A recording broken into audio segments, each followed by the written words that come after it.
Well, anyway, that last pause didn't work either. So here's the rest of what should have been one video, but now it's 3 short videos.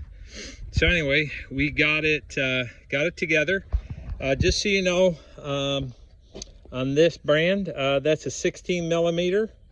So I just grabbed a couple of 16 millimeter sockets, zip, put this together, put these on, and we're ready to go.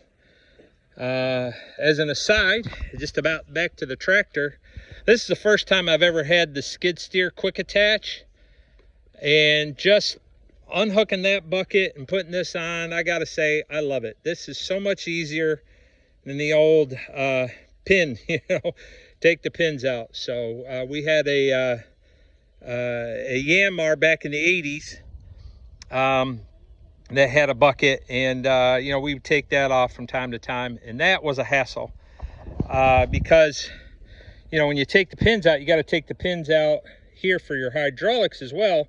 So you'd have the hydraulics going loose, and if you didn't get that exactly right in there, it's just a nightmare. With this, just pop it up, back out, back in, pop them down, good to go. So back here to the forks, a couple things that I noticed.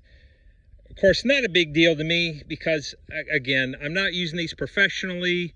I just needed something cheap just to move some logs around, some lumber from a house that I'm rebuilding from a fire.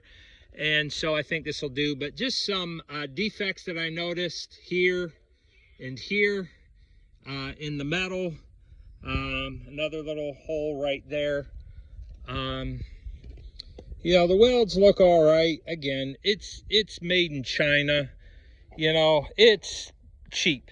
Again, I told you the price. And that's the thing is just as a thing with anything when you're buying equipment. Remember, what are you using it for? You don't always have to go with the absolute best, top of the line, and spend all that money on it. What are you using it for? For me, with these forks, they're going to be sitting more than they're going to be used. I didn't need to go sink in a ton of money on that, okay? There's other things I'd rather spend my money on than on a set of forks that I'm going to use a few times a year, and maybe some years never use them at all.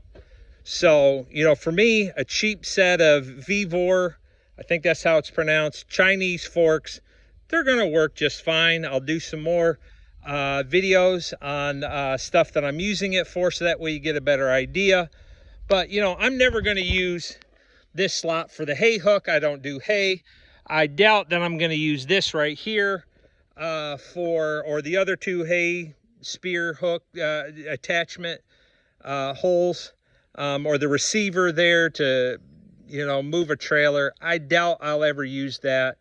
I might, but again, for me, for the amount of money that I paid for it, for the work that it's going to do, I think this is going to do me really good. So far, again, really enjoying the 48CH. Again, having some issues here with some hydraulic stuff, as I'd mentioned in a previous video. Had some leakage on the flail mower, where I'm assuming the vibration and where I was at in the woods kind of loosened up some of those. But one thing I've got to say that I absolutely despise and hate more than anything, and that is this glass window for your hydraulics, because honestly, it's a waste. Can't tell if there's anything in there. I filled this thing up to overflowing and still not there. I would appreciate just a good old-fashioned dipstick. I'm waiting to hear back from the service guy at Q's Equipment. Right there they are, Q's Power Equipment Incorporated, Welcher Road, Newark. This is where I purchased this tractor from. Really good bunch of people there to see if, hey, can we get is there a way to put in a dipstick on it? And also why I'm not seeing anything. Man, I've poured probably 5 gallons of oil in there, poured it in until it was overflowing, and now it's squirting out of the top here whenever I let the loader down. So that's telling me I believe I've got enough hydraulic oil in there, but I have no idea what the level is by that glass. Hate it, hate it, hate it. So if anybody from TYM, maybe I need to send them an email saying, hey, for God's sake, put a dipstick on there. Anyway, hey, that's my little one little rant on this. But other than that, enjoying the tractor, loving it so far.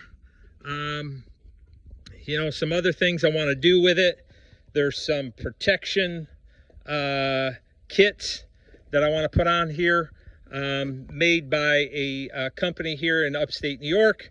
You know, that will protect my fuel tank, protect underneath for when I take it down in the woods, get something better to protect the grill up front. So when I get those, get around to getting those, I'll be making videos of those too. God bless you.